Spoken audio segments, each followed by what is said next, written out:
Yung mga boss, dito ulit tayo sa Candelaria Quezon.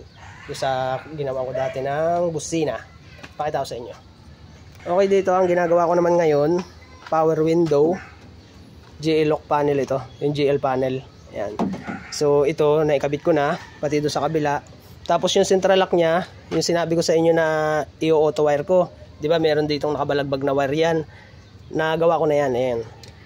Okay na, auto wire na. Tapos dito, sinama ko na rin niya sa lock unlock switch niya dito sa power window.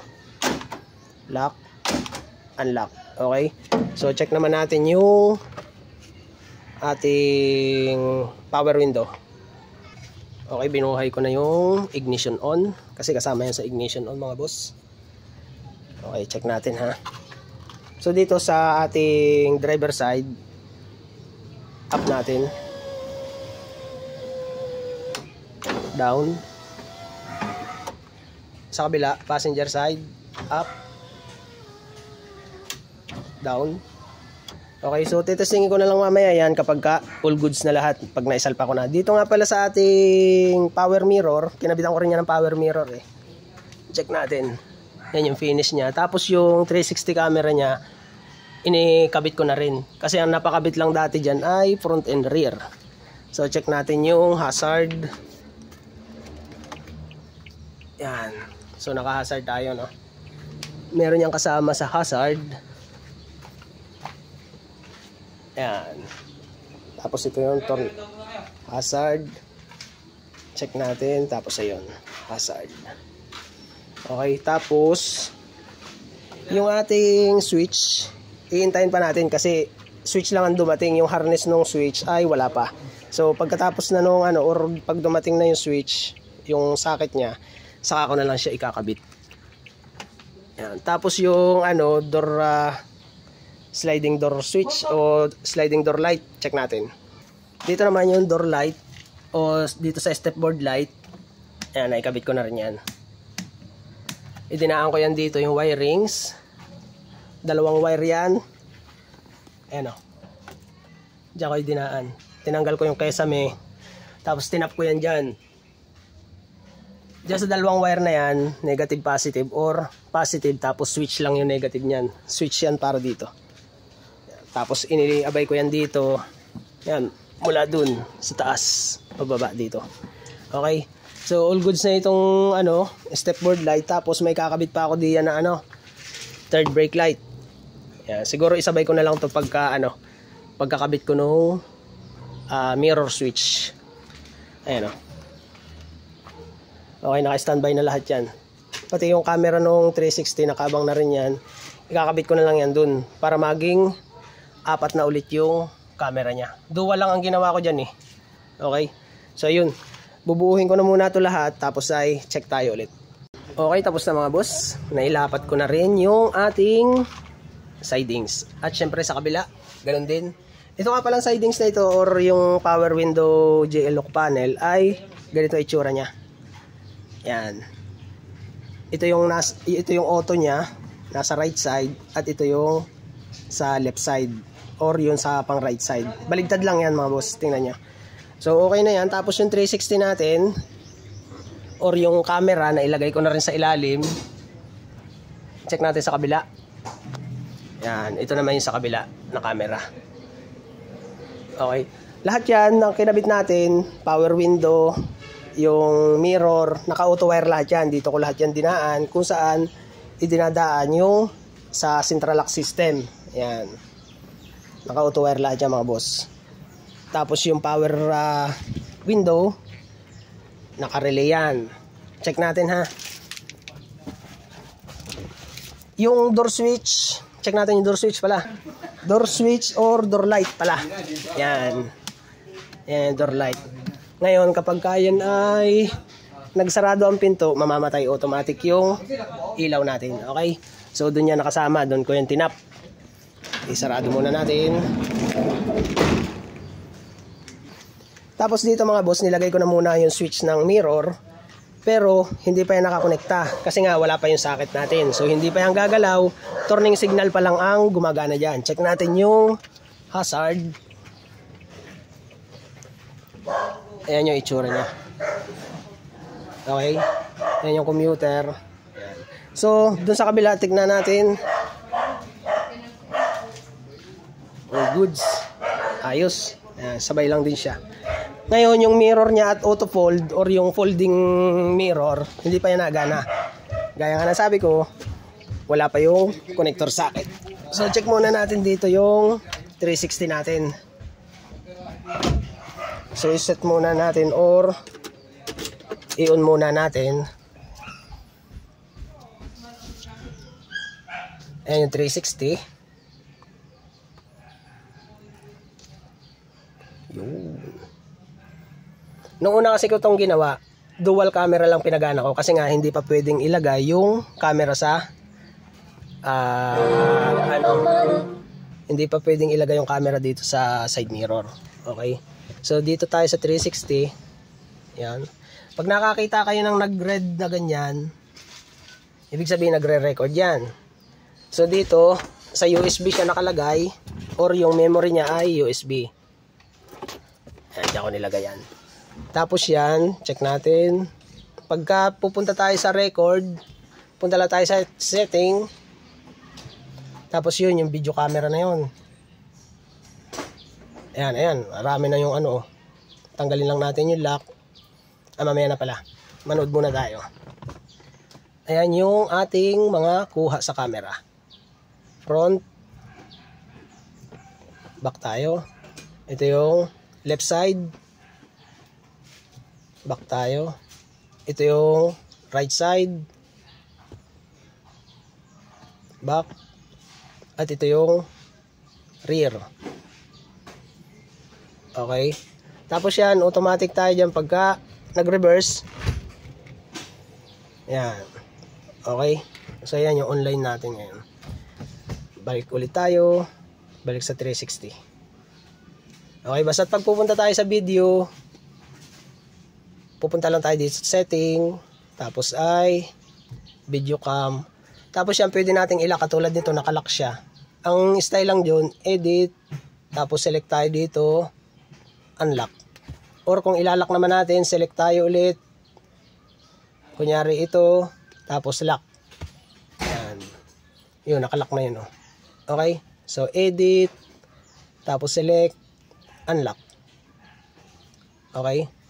So, yan. All goods na yan. Ito pala yung aking video kanina. Oh. Balik tayo, balik tayo.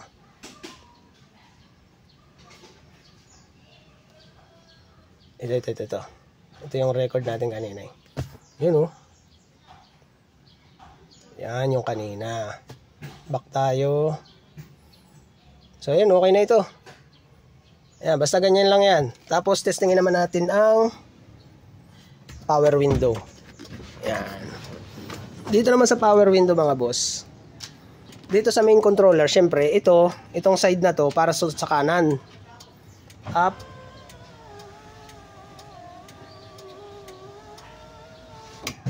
Down.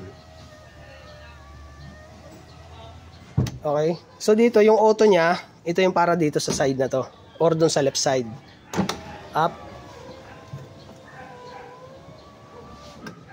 Okay. Down. Tapos dito mga boss, kasama na rin siya sa lock unlock. Lock unlock. Okay, check natin doon sa kabila. Dito naman tayo sa kabila. So pwede pa rin naman natin dito kontrolin. Yan. So, ayun. Okay na ito. Third brake light na lang ang kulang dito. Check natin dito sa kabila. Yan yung ating finish ng side mirror. Okay, all goods. So, ayun. Okay na ito. Babalikan na lang ulit namin ito para dun sa connection nitong power mirror switch, auto fold, at third brake light. Okay.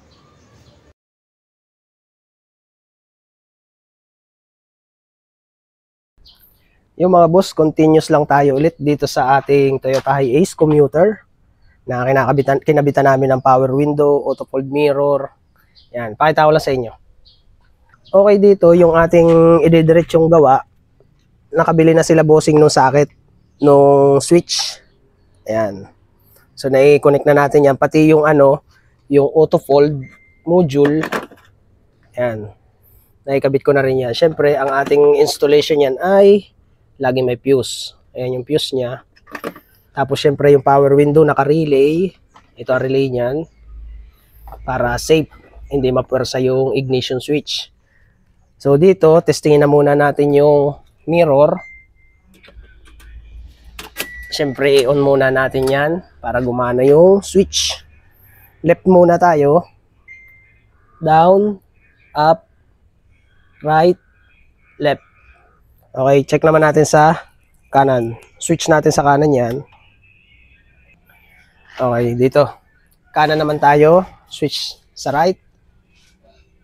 Down, up, right. Left muna pala. Left, right. Ayan, okay. So, check naman natin yung fold. Ayan, pagka nakaangat na ganyan, naka-unfold yan. So, naka-open siya. Pindutin natin, fold. Okay. Doon sa kabila, unfold. Yung. Okay. Doon naman sa doon naman sa auto fold niya, sa remote, mamaya na natin titestingin yan. Okay? So, ito yung ating wirings. All goods na yan. May allowance na. Doon sa kabila, ganun din. Yan. Ito na yung sa power window switch. Tapos dito, ayusin na lang natin yung pinaka, niya. Ito.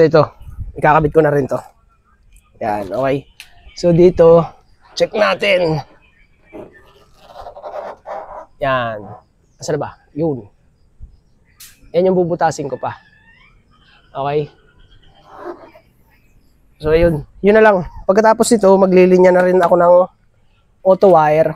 Dalawang auto wire ang gagamitin ko. Isa sa brake light at isa sa reverse light. Bakit reverse light? Kasi, in case na mag-abang si boss ng camera dito, may wirings na ako pataas na para sa reverse light. Hindi na ako maglilinya sa susunod kung sakali man. So, yun. Babaklasin ko na muna to. Dito lang naman. Gawa ng dito lang ako maglilinya papunta dito. Okay? Babaklasin ko lang to tapos magbubutas na ako. Tapos, final test tayo sa lahat ng parts na kinabit natin. Kakabit ko na rin yung handle doon. Okay, na-cut ko na boss or nabutas ko na yung ating third brake light. Yung pinakabutas niya. Tapos yan, inisprayan ko ng flat black para safe yung ating yung ating pinagbutasan para pinturado pa rin siya. Tapos ang ginawa ko dyan, sinukat ko ng medyo papasok sa loob. Kakalasin ko muna yung tape. Okay, natanggal ko na yung pinaka tape. Yan. Kita nyo yung mga pinaglagyan ko na or pinagbutasan ko, pinturado na siya. So safe pa rin yan. Tapos yan, sinukat ko lang yan sa dito. Sa loob nitong sukat ito. No ating rubber. Yan, diyan ko tinansya yun. Siyempre, hindi ito ang pinansukat ko yung yung rubber at ang hirap i-position yan. Tinansya ko lang yun. Bali yung labi niya, yung labi niya, nag-adjust lang ako ng halos 1/4 lang. So yun, isasalpa ko na muna to. Ang mangyayari niyan, sakto-sakto yung aking gawa, maglalak pa rin yung ating, ito. Ito kasi yung pinakalock niya eh. So pag ipinasok natin yan, lock pa rin yan. Titingnan natin kung kailangan panlagyan ng sealant or silyado na siya nitong rubber na to. Malalaman, titignan ko. Yung mga boss, nailapat ko na. Nailagay ko na rin yung pinaka-o-ring niya or yung spacer na rubber. All goods na. Kahit hindi ko nalagyan ng sealant dito sa paligid, silyado na siya nung pinaka-rubber. Ayan o. Ang nangyari kasi, nag-lock pa rin yung pinaka-lock niya dito. Yung kasama niyang lock. Kasi nga, saktong-sakto lang yung pagkakagawa natin ng butas. Yan. Yun lang ang importante dun eh. Kasi pag luwag yung pagkakalagay, obligado tayo, maglagay tayo ng sealant para tumibay. Ay ang ginawa ko naman, sinakto ko lang yung butas. Kaya yun, gumana pa rin o nagamit pa rin natin yung pinakalock dito sa ilalim. So nakahook pa rin dito sa ibabaw, nakalock pa rin dito sa ilalim. Kaya yan, kahit wala ng sealant, all goods na yan. Maglilinya na lang ako. Okay, tapos na or patapos na. Double check lang tayo sa mga wirings.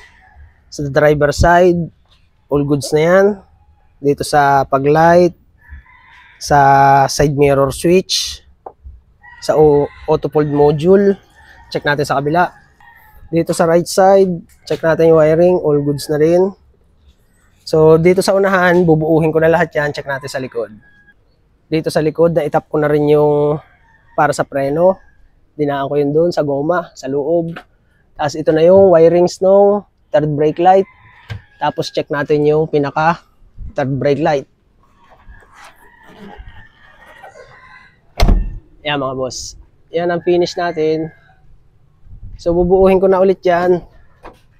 Yung panel dito okay na. Tapos itutornilyo ko na lang yun mamaya. Last na yun. Bubuuhin ko na muna lahat, pati yun, yung panel doon. Yung mga boss, tapos na. Toyota Hiace commuter dito sa Candelaria. Yan. Pakita ko lang sa inyo yung mga ginawa ko. Okay, dito ang mga ginawa natin ay power window, auto fold, side mirror. Yan, may switch. Tapos yung handlebar doon mga boss, naikabit ko na rin. Tapos ay third brake light. Tapos yung auto fold pagka sa remote. Check natin ha.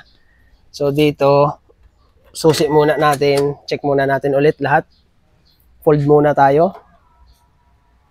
Fold. Unfold. Okay.